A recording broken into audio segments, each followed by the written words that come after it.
अगर आपको clinical research में सर्टिफाइड मेडिकल कोडर बनना है तो कैसे?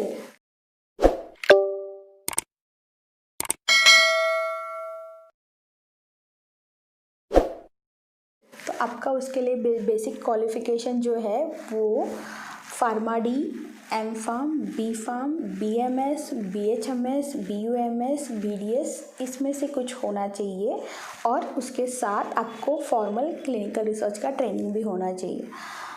या आपका अगर क्वालिफिकेशन बी एस सी और एम एस सी है तो आपका जो क्लिनिकल रिसर्च का ट्रेनिंग ऐसा होना चाहिए जो कि इक्विवेलेंट टू जो मैंने पहले मेंशन किए थे डिग्री या पोस्ट डिग्री, उसके हिसाब से होना चाहिए। कैसे बनते हैं सर्टिफाइड मेडिकल कोडर? तो दो ऑर्गेनाइजेशन हैं जैसे कि मेड्रा सपोर्ट सिस्टम ऑर्गेनाइजेशन MSSO और American academy of professional coders APAC AAPC।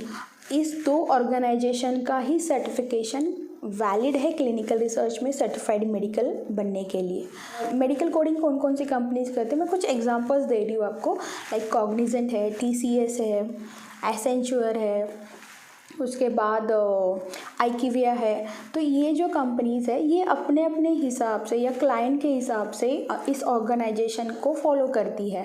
तो समझ लीजिए अगर TCS ये कंपनी है और वो MSSO को फॉलो करती है। अभी क्या होता है TCS कंपनी खुद ही उनके एक्सपीरियंस कैंडिडेट को, लाइक जिनको 2 से 3 साल का एक्सपीरियंस है एज अ मेडिकल कोडर, उनको इस ऑर्गेनाइजेशन के एग्ज़ाम्स के लिए स्पॉन्सर्ड एंड रेफ़र भी करती है। मैंने क्या कहा, स्पॉन्सर्ड मतलब TCS कंपनी ही खुद आपको ये एग्ज़ाम की जो भी फीस या चार्जेस होंगे वो कंपनी पे करेंगी एंड वो खुद डिसाइड करती है कंपनी की किस बंदे को या किस एम्प्लॉय को रेफ़र करना है इस एग्ज़ाम के लिए।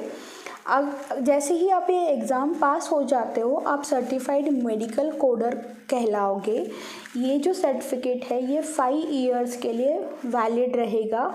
जैसे ही आप सर्टिफाइड मेडिकल कोडर होते हो तो क्लाइंट्स के जो डिमांड्स होते हैं कि ये इस प्रोजेक्ट के लिए हमको सर्टिफाइड मेडिकल कोडर्स ही चाहिए, तो आपका जो सैलरी, इसमें सैलरी एंड पोजीशन हाइक हो सकता है। आप सिंपल मेडिकल कोडर से team lead, project lead, project manager, ये आपके फर्दर पोजीशंस में हाइक रहेंगे एंड आपका सैलरी भी अच्छा रहेगा। अब दूसरी चीज़ ये भी है, लाइक अगर आप TCS छोड़ के किसी और ऑर्गेनाइजेशन में जाते हो, वहाँ पे MSSO फॉलो नहीं किया जाता, वहाँ APAC यूज़ होता है, तो आपका ये जो सर्टिफिकेशन है वो वहाँ नहीं चलेगा। उस ऑर्गेनाइजेशन के हिसाब से आपको वहाँ की एग्ज़ाम पास करनी पड़ेंगी या उनके जो भी स्पेसिफिकेशंस रहेंगे वो आपको फुलफ़िल करने पड़ेंगे।